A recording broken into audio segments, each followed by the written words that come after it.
자, 우리 좌우로 인사합니다. 하나님은 당신을 사랑하십니다. 네.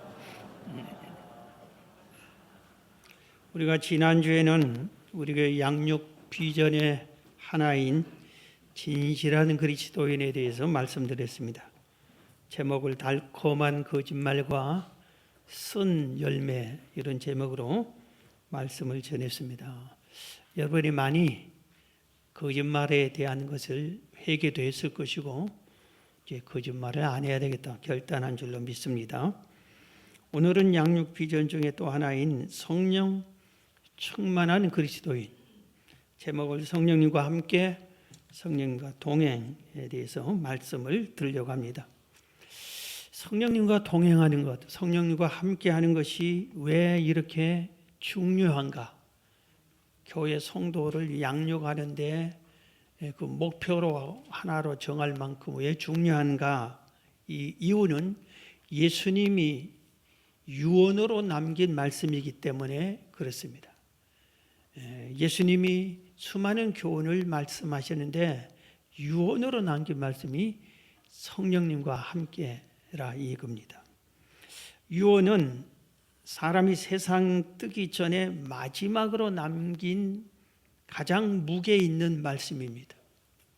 평상시에 이렇게 늘 얘기하는 것과 달리 세상을 떠나기 전에 내가 꼭 한마디 한다 하면은 이렇게 하는 말씀들입니다.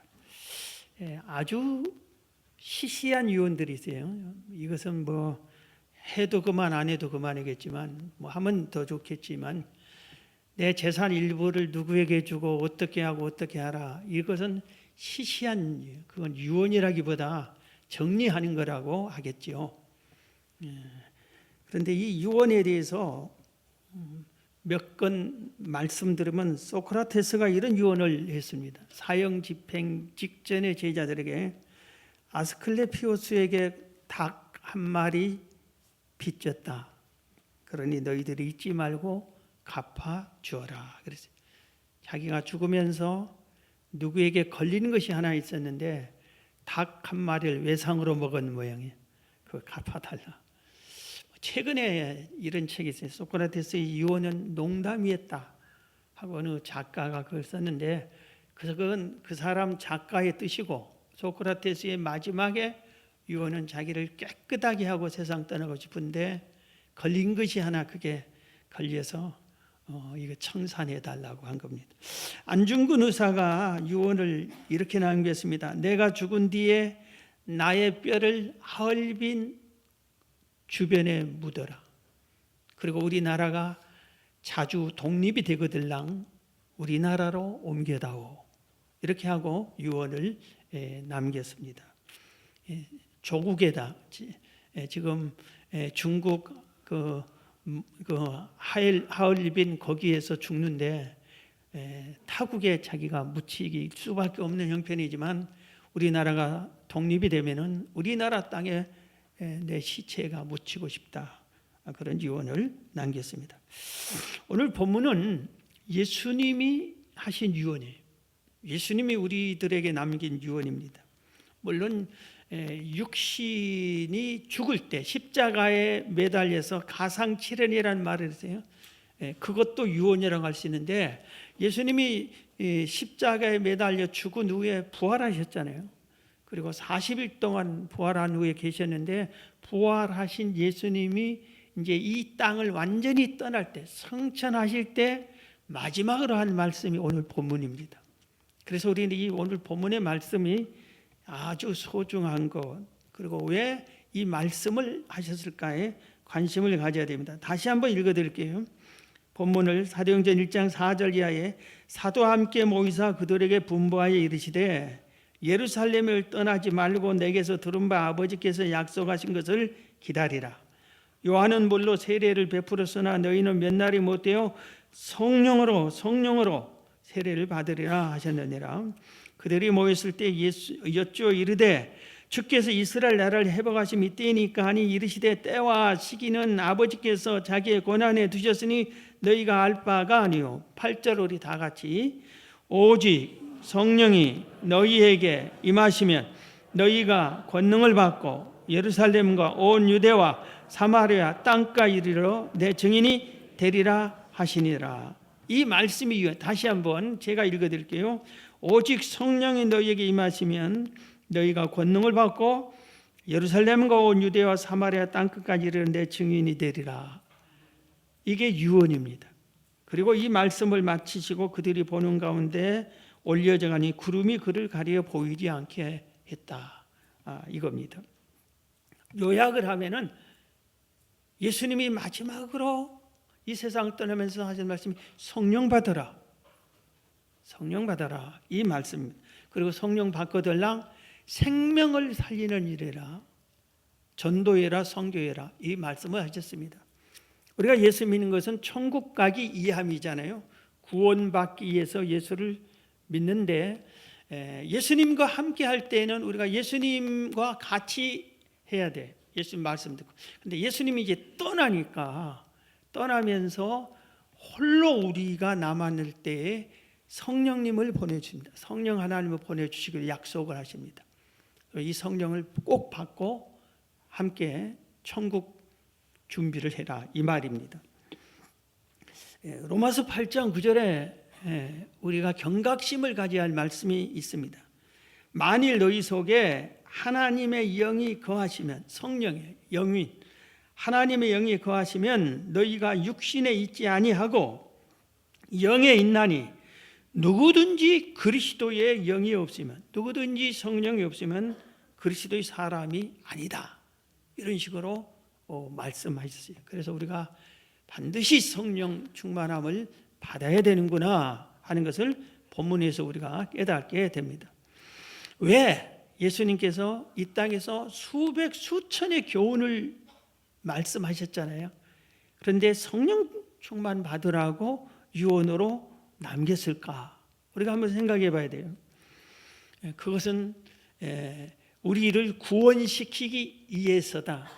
그리스도인이 천국에 가는데 반드시 성령님과 함께 해야만 세상을 이길 수 있다, 이겁니다. 성령이 우리에게 오시면은, 성령을 우리가 받으면은 너무나 우리 그리스도인이 변하고 아주 유익하고 받아야만 이 세상을 이길 수 있고 천국에 갈 수 있다, 이겁니다. 그래서 성령을 받으라, 이렇게 말씀을 한 겁니다. 그래서 성령이 우리에게 오시면은 여러 가지의 성령이 우리에게 여러 가지가 있는데 그 중에 오늘 세 가지만 시간 관계상 가장 핵심적인 것을 말씀드립니다. 성령님이 오시면은 성령께서 우리와 함께 해주십니다. 그리고 우리를 도와주십니다. 우리와 함께 하시고 우리를 도와주시요. 요한복음 14장 16절 이하에 보면은 내가 아버지께 구하겠으니 그가 또 다른 보혜사를 너희에게 주사. 여기서 보혜사를 성령님을 가리켜요. 보혜사를 너희에게 주사 영원토록 너희와 함께 있게 하리니. 보혜사 성령님을 너희에게 줘서 영원토록 너희와 함께 하겠다. 그는 17절 그는 진리의 영이라. 보혜사는 진리의 영이라. 세상은 능히 그를 받지 못하나니 이는 그를 보지도 못하고 알지도 못함이라. 그러나 너희는 그를 아나니 그는 너희와 함께 거하시리라. 성령님은, 보혜사 성령님은 함께 거하시며 너희 속에 계시겠음이라. 내가 너희를 고아와 같이 버려두지 아니하고 너희에게 오리라. 이렇게 말씀. 이 보혜사란 말이 헬라어로 파라클레토스예요. 그 뜻이 뭐냐면 나를 도움을 베풀기 위해서 곁에 부른 자, 나를 도와주기 위해서 불러온 자를 보혜사라고 그러겠어요. 보혜사는 그러니까 나를 도와주시는 분이다. 나를 돕게 하기 위해서 주님이 보내주신 분이다 하는 것을 우리가 그 용어의 뜻에서도 알 수가 있습니다. 그래서 우리가 핵심적으로 하는 것은 보혜사 성령께서는 오시면 우리를 도와주시고 그 다음에 너희를 고아와 같이 버려두지 않다고 했잖아요. 위로해 주십니다.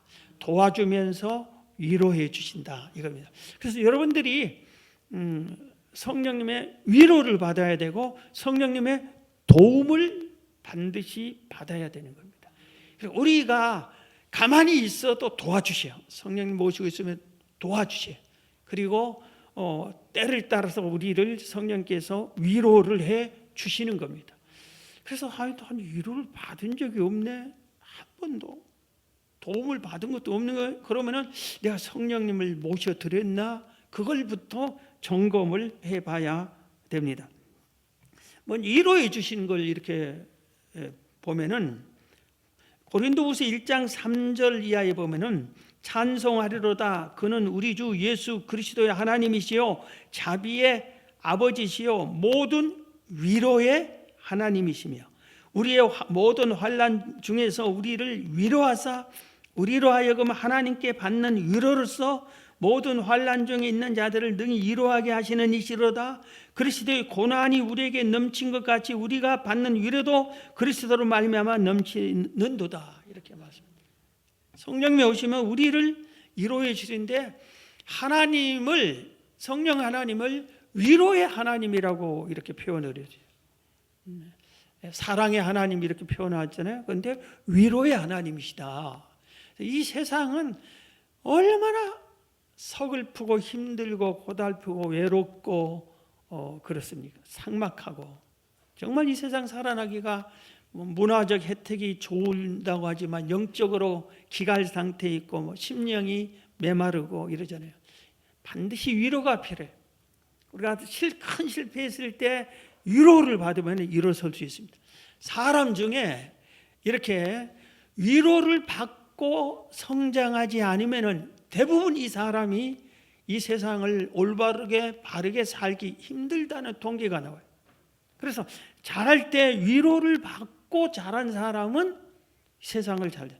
그런데 위로가 필요한데 위로를 못 받고 사는 사람, 지금 위로가 필요한데 위로가 하나도 없다. 가정에서 가족에게도 위로를 못 받고 친구에게도 위로도 못 받고 이런 사람은 사회생활에서 지금 막 폭탄과 같은 사람이라 할 수 있어요.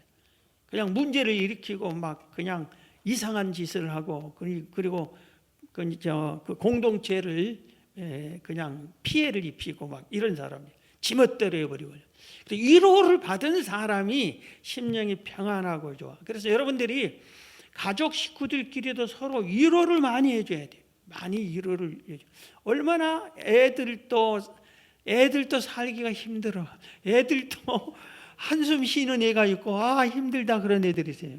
여러분 어린이를 가까이 안 해봐서 그렇지 가까이 해보세요. 어떨 때는 어이없다는 식으로 그 애들 입에서 이놈의 세상 힘들어 죽겠네 그런 소리 나옵니다. 애들 속에서도. 그들도 위로가 필요하다는 거예요. 강건한 아주 태풍이 와도 견딜 만한 이런 사람 괜찮을까? 아닙니다. 이런 사람들도 위로가 필요해요. 그런데 성령님께서 위로해 줘야 돼요. 하나님이 위로를 해줘야 그 위로가 만정하고 힘을 잃어요. 그래서 성령님 위로가 필요한 겁니다. 여러분들 중에 고난 중에 있습니까? 아픔이 있습니까? 서러움과 고통이 있습니까? 성령 충만 받으시고 성령님의 위로로 회복하시고 치유받고 새 힘을 얻기를 축원합니다. 저는 고등학교 때 성령을 받았다고 여러 번 얘기했죠. 그리고 지금까지 고등학교 때 내 안에 오신 성령님과 함께합니다. 천국 갈 때까지 함께할 것이고 천국에서도 영원히 주님이 영원히 너와 함께할 거다 했기 때문에 영원히 함께할 것입니다. 저라고 고등학교 때 성령 충만 받았다고 내 인생이 태평스럽고 평강만 넘치고 그런 게 아니에요. 고난도 있었고 환난도 있었고 어려움도 있고 고통도 있고 눈물도 있고 다 그랬어요. 그런데 그때마다 성령께서 위로해 주시고 새 힘을 주셨어요. 황당한 일을 만날 때도 위로해 주셨어요. 한 예만 들면은 지금부터 한 40여 년 전일 겁니다. 우리가 청년이 강원도 평창 대미라고 하는 곳에 자기 고향집이에요. 그런데 그 작은 마을인데도 교회가 하나 작게 세워졌는데 얼마나 작기 때문에 교역자가 없어요. 그런 상황이 있어요. 교역자가 없는 상황이 있어요. 근데 그 우리 그 고향에 이제 아버님은 돌아가시고 어머님이 병들어 계시고 오빠와 여동생 둘이 사는데 이 둘이서 저한테 부탁을 했어요. 우리 어머님이 돌아가실 것 같은데 우리 고향 교회는 교역자도 없고 목사님이 와셔서 장례식 좀 해주시면 좋겠습니다. 아직 돌아가시도 않았는데 그거 하는데 내가 매정하게 교회 교역자가 있다면 그 교회 교역자보다 하라 했는데 교역자가 없어. 거기는 어려우니까 거절할 수가 없잖아요. 알았다고 해주겠다고. 그리고 우리 당시에 우리 성도도 좋고 뭐 그런데 그게 문제예요. 뭐 더한 것도 해주지 해달라면은. 그런데 실제로 돌아가셨어요. 그래서 지금 40여 년 전입니다.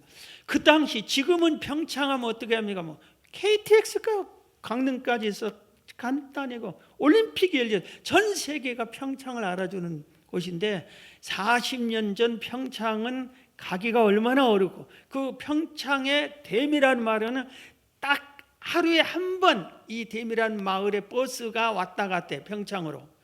그래서 평창에서 댐이를 가려면 그 시간 그때 버스를 놓치면은 못 가. 다음 날 가야 돼. 그런 그 험한 외진 곳이에요. 교통이 아주 불편한 곳이에요. 그리고 이 평창에 가는 데는 여기 평창까지 고속터미널에서 고속버스가 왔다 갔다 이렇게 고속버스 거예요. 동부고속. 이렇게 됐는데 돌아가셨다고 연락이 왔어요. 전화가 있는 것도 아니고 뭐 다른 뭣도 있는 것도 아니고 그 집 전화도 없고 내 전화도 없고 뭐 그런 시대에 돌아가시고 편지 한 장에 평창에 몇 시까지 도착하세요. 거기서 어디에 버스 정류장에 건너편에 어디에서 몇 번 버스를 타세요. 이 시간 놓치면은 한 번밖에 안 가니까 못 옵니다. 그것이 편지. 그래서 제가 목사니까 가운을 이제 장례식 집례 가운을 입어야 되니까 가운을 들고 고속터미널에 갔는데 일찍 갔는데도 그 시간대에 표가 고속버스표가 매진돼 버렸어요. 할 수 없이 그 다음 1시간 후에 표라고 구해하고 있는데 황당해. 이제 어떻게 거기를 찾아가고 가면은 평창까지는 가는데 1시간 늦게 가는데 그 다음에 어떻게 찾아가느냐. 아무것도 연락도 되지도 않고 그러는데 성령께서 고속버스로 올라가라. 자꾸 얘기해. 올라가면 뭐합니까? 올라가라. 그리고 외쳐라. 그래. 그 당시에 고속버스 터미널에서 떠나기 전에 손님들이 다 타면은 장사꾼이 올라와서 물건 사세요. 이거 사세요. 이런 시대입니다. 그런데 딱 올라가니까 순종했어요. 올라갔어요. 외치라. 그래서 갑자기 떠오른 게 한쪽에 가방 들고 한쪽에 목사 가운 내린 목사 가운을 높이 들었습니다.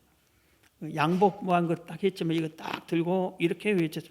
여러분 하고 있는 힘을 외치고 저 좀 보세요 하고 하니까 45명 꽉 찬 그 손님이 절 다 쳐다봅니다. 저는 목사입니다. 이 옷은 목사 가운입니다.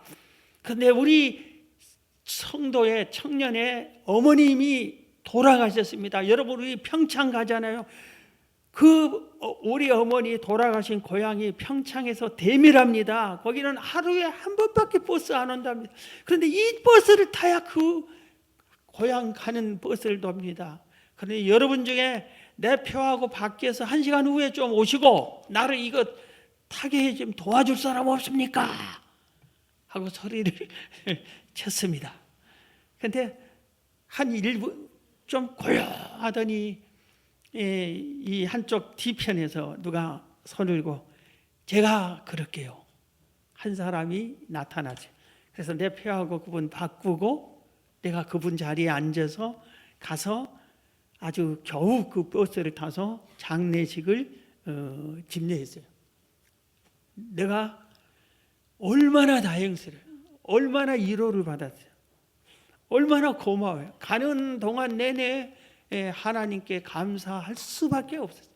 성령 하나님께 감사할 수밖에 없어요. 우리 인생에 이런 일이 한두 번이 아니에요. 저게 뭐 그런 얘기 몇 하라면 아주 정말 신기한 일들이 종종 있어요. 성령님은 우리를 이렇게 위로해주고 도와주세요. 여러분 이런 도움을 받으시기를 주의 이름으로 축원합니다. 그런데 가장 중요한 건 두 번째는 기도를 승리하게 해주세요. 기도를 도와주세요. 기도를. 로마서 8장 26절에 보면은 이와 같이 성령도 우리의 연약함을 도시나니 우리는 마땅히 기도할 바를 알지 못하나 오직 성령이 말할 수 없는 탄식으로 우리를 위하여 친히 간구하시느니라. 그랬다. 성령께서 우리를 친히 기도해 주시오. 여러분 성령 받기 전에 기도와 성령 받은 후에 기도를, 여러분이 성령 내가 받았는지 안 받았는지 점검하는 좋은 방법이 있어요.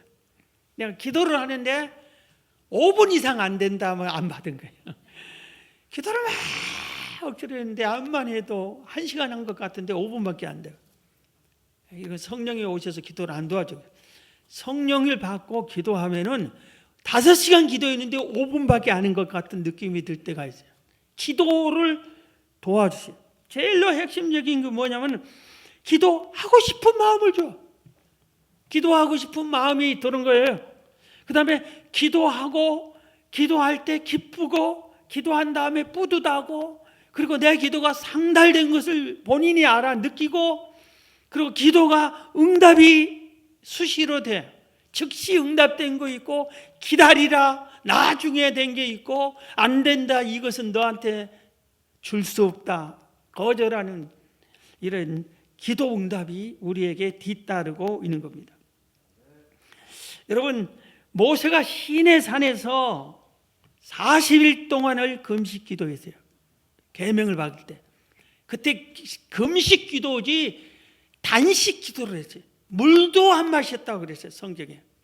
그러면 40일을 물도 안 마시고 기도했다. 현대 의학으로는 사망이에요. 그렇게 살 수가 없다고 그래. 모두 다 그래. 그런데 모세는 이 40일 금식 기도를 2번이나 했어요. 어떻게 했어요? 그러고 나서 비실비실에 쓰러져서 들것에 침대에 실려서 내려와서 그렇지 않았어요? 성령 하나님이 도와주셨어요. 함께 했어요. 그렇기 때문에 거뜬하게 이 기도도 승리를 한 것입니다. 누가복음 22장 43절에 보면은 천사가 하늘로부터 예수께 나타나 힘을 더하더라. 이 말이 무슨 말씀인지요? 예수님께서 십자가에 지기 직전에 겟세마네 동산에서 피와 땀과 눈물을 흘리면서 기도를 드립니다. 십자가를 잘 견딜 수 있게 처음에는 이거 피하게 해달라고 하나님의 뜻대로 해달라고 잘 견디게 해달라고. 그런데 그 기도를 어떻게 피땀이 나게 기도했냐? 예수님도 육체를 가졌잖아요. 그러니까 하나님께서 천사를 보내서 천사가 예수님이 그 한 기도를 도와주게 했다. 천사가 하늘로부터 예수께 나타나 힘을 더하더라. 도와주게. 여러분이 기도할 때 도와주셔야 돼요. 고등학교를 갓 졸업하고 서울에 왔을 때 옥수동에 있는 생수교회라는 곳에 딱 해서 낮에는 포장마차에서 일하고 밤에 11시쯤 거기 가서 기도하고 12시 통금하기 전에 또 집으로 뛰어와서 이렇게 생활한 그때인데 이렇게 기도를 캄캄한 밤에 혼자서 이제 이렇게 기도하는데 귀신이 방해를 하는 겁니다. 누가 막 모래 자갈을 쏴 소리도 얼마나 요란해. 그러니까 머리가 삐죽삐죽하고 누가 기도하는데 방해하고 그렇게 하니까. 그래서 전기불을 탁 켜보니까 모래나 자갈이 하나도 없어요. 순간 이 마귀 새끼가 기도를 방해한다. 그리고 막 기도하는데 얼마나 간절히 기도가 나오는지 온몸이 땀에 젖으면서 기도했어요. 그때 무서워서 기도를 안 했으면 쳤을 거예요. 그런데 그 기도를 어디서 힘이 났는지 몰라요. 막 땀대지. 그래서 기도를 승리한 적이 있습니다. 제 주변에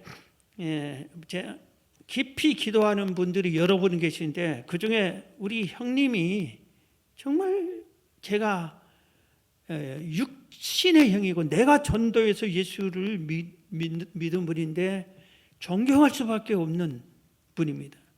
왜냐하면 하나님께서 나보다 더 귀한 사명을 주었고 나보다도 하나님이 함께 하셨어요. 그래서 평생을 독신으로 기도만 하게끔. 그래서 언젠가 80년대 그 올림픽 전인데, 그때 기간에 천일간을 그 큰 행사를 앞두고 기도를 형님한테 나라와 민족을 위해서 기도하라고, 천일간 산에서. 그런데 하나님이 도와주신 것을 내가 직접 보았어요. 천일간 기도. 천일이 말이 천일이지 3년이잖아요. 봄, 여름, 가을, 겨울, 비가 오나 눈이 오나 하루도 빠지지 않고 산에서 그 있는 장소가 비닐으로 간단하게 텐트를 쳤어요. 비닐으로. 거기서 한 3명 정도나 들어가서 있을 정도로, 거기에서 그 비닐을 작게 이렇게 쳐놓고 거기서 기도하는데, 필요한 것을 하나님이 도와주시고 함께해 주신 것을 직접 해서, 그때 마침 가뭄에 의해서 물이 없어요. 산에서 수백 명, 수천 명이, 금요일 날은 수천 명이 기도했어요. 그렇게 기도를 많이 하는데, 거기서 신학생들이고 뭐한 사람들이 막 텐트 다른 데 쳐놓고 막 40일 기도하니 원민 기도하니 막 기도하고, 기도 중에 나라를 위한 기도를 정말들 많이 했어요. 그때 그렇게 기도를 하는데 물이 없어요. 그런데 거기 물이 한 군데만 있어요. 절간에 있어요. 절간에 신기하게 그 물이 나오는데 모든 물이 없어요. 근데 그 기도하는 기간에 준비를 저와 같이 어느 날 밤에 기도하는데, 새벽인데 저를 깨워 하나님이 물을 주신 것 같다. 그러더니 난 따라하더니 이 골짜기 한 곳을 하나님이 무지개로 딱 가르쳐 줬대. 거기 보니까 이 산마다 골짜기가 생기잖아요. 물이 흐르니까. 근데 거기에 바짝 말랐는데 거기에만 이만큼 물이 돼요. 꼭 이 두 손으로만. 그런데 거기를 신기하게, 그게 바위가 단단한 바위가 아니라 호미로 이렇게 해도 파지는 바위야. 그래서 이렇게 파면 팔수록 더 넓어지고 물이 좀씩 더 나오고, 이렇게 해서 충분히 물이 나오게. 지금은 이제 거기에 반 도람통 정도가 되는 물이 모여요. 그래서 우리 교회 성도들이 목요일마다 산기도를 다닐 때 바로 그 밑에 기도원 물은 말랐는데 그 위에 그 기도원 물을 주더라고. 그래서 그 물 마시면서, 그 물은 신기하게 지금도, 그때부터 지금 수십 년이 지났는데 한 번도 마른 적 없어요. 거기는. 그 다음에 양식이 있어야 되잖아요. 여러분, 까마귀가 나라만 다니는 게 아니에요. 까마귀 역사가. 그래서 막 이 사람이 저 사람이 양식을 갖다 주는데 주변 옆에 기도하는 사람들과 나눠 먹을 정도로 굶지 않았어요. 한 끼도 굶지 않았어요. 금식기도 아니, 천일기도 아니. 자, 그 다음에 건강해야 되잖아요. 아파버리면 병원 가고 입원해야 되는데, 그 기도 3년, 1000일 동안에 감기 하나 안 걸리게 돼요. 감기 하나. 그 다음에 수시로 그 산에 철거하러 다닌 사람이 기도 못하게 철거하고 산 상한다고 이렇게 했는데, 주변이 다 철거당하는데 이게 보호가 받는 거예요. 그런데 설명이 안 돼. 이해가 안 돼. 왜 여기는 그거 못 보는지. 옆으로 지나가고 이리 올라가고 이리 내려가고 그런데도 보여요. 그래서 그 기도를 다 마쳤어요.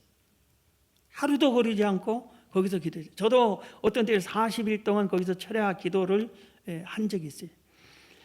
여러분, 오늘 우리가 가장 중요한 것이 기도하고 싶은 마음이 있어야 기도가 되는데, 성령님이 그 마음을 주셔야 이 마음이 생기는 거예요.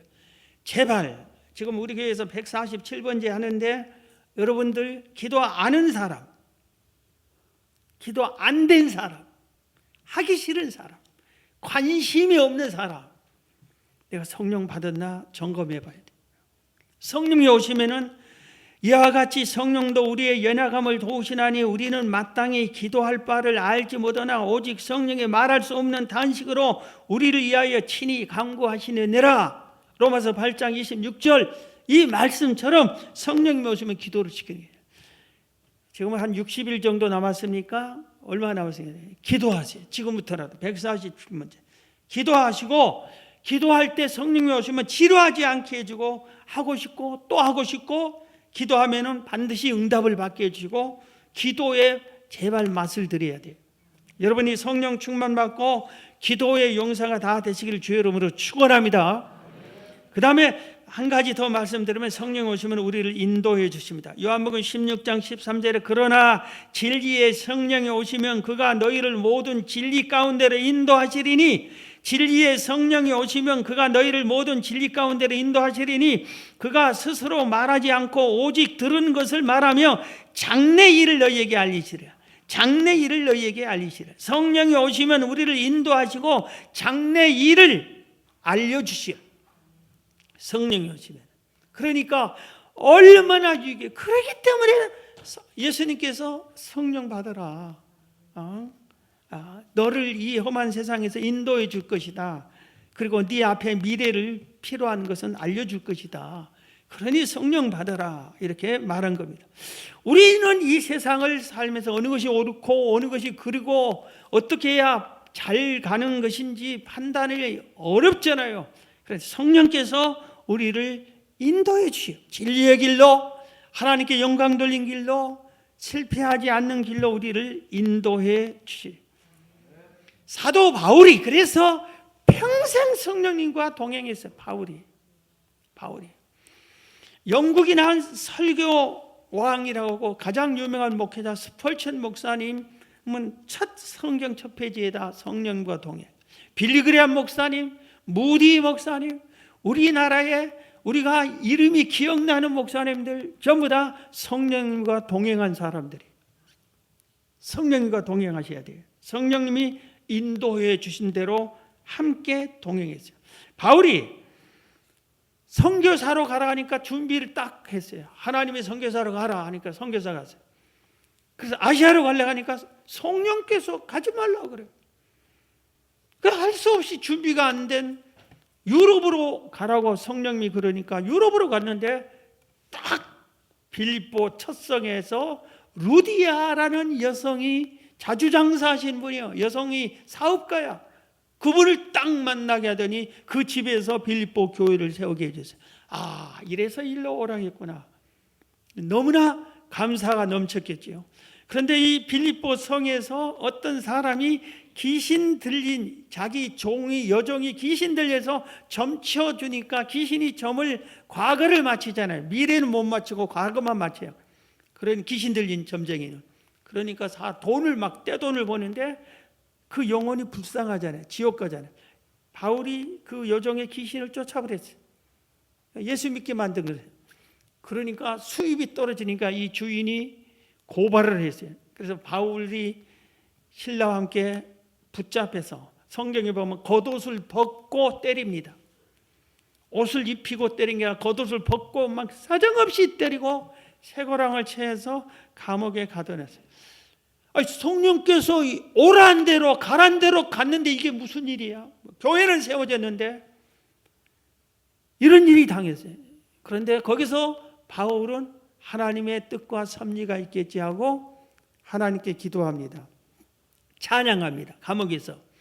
그러니까 하나님께서 성령께서 역사하셔서 옥문이 열리고 쇠고랑이 벗겨집니다. 그러니까 간수가 와서 보니까 옥문이 열린 것 보고 쇠고랑이 다 벗겨진 거 보고 죄수들이 도망간 줄 알고 자결을 하려고 할 때 바울이 자결하지 말라. 나 여기 있다. 그러니까 간수가 거기서 꼬꾸라집니다. 당신이 믿는 하나님 나도 믿게 해주세요. 그리고 그 주 예수를 믿어라. 그럼 너와 내 집이 구원을 얻으리라. 이러면서 전체를 구원시켜 줍니다. 여러분, 그래서 내가 이 감옥에 갇힌 것이 이 간수의 가족을 구원시키기 위함이구나 하는 것을 바울이 깨닫게 됩니다. 제 목회를 마무리하면서 제 인생의 생애도 마찬가지지만 성령께서 인도해 주셨어요. 어떨 때는 나보다 막 빨리 가라 제쳐가, 어떨 때는 나는 빨리 가고 싶은데 천천히 가라, 어떨 때는 내 생각 밖으로. 고등학교 2학년 때 사명을 받아서 너 목사 되라고 하나님이 불렀으면은 신학 대학 문을 활짝 열어줘야 되잖아요. 그러면 내가 당당히 가고 하나님이 불렀으니까. 그런데 하나님께서는 천천히 가라, 천천히. 4년 동안 문을 열어주지 않고 세상 직장을 한 4가지인가 경험을 하게 했어요. 그리고 5년째 문이 열렸어요. 그래서 그게 다 하나님의 섭리였고 은혜였어요. 그 다음에 이제 교회를 개척하면 목사 안수 받고 준비하고 해야 되는데, 신학생인데 이번에는 하나님이 빨리 해라 빨리 해라. 신학생인데 가을 학기도 남겨놨는데 지금 개척하라. 그래서 이번에는 하나님이 나는 나중에 합시다 하는데 지금 해라, 재촉해서 이렇게 됐어요. 잠실에서 목회할 때는 잠실에 있는 상가를 달라고 1년을 기도했는데 생각지도 않은 북쪽으로 가라. 그래서 본동으로 왔더니 상계동은 한 번도 걸어본 적도 없는데 상계동으로 가라. 그래서 내 생각과 전혀 다른 게 이런 식으로 인도했어요. 그래서 어떨 때는 재촉하고, 어떨 때는 천천히 가라고, 어떨 때는 내 생각과 전혀 상관이 없는 곳으로 인도하기도 하고.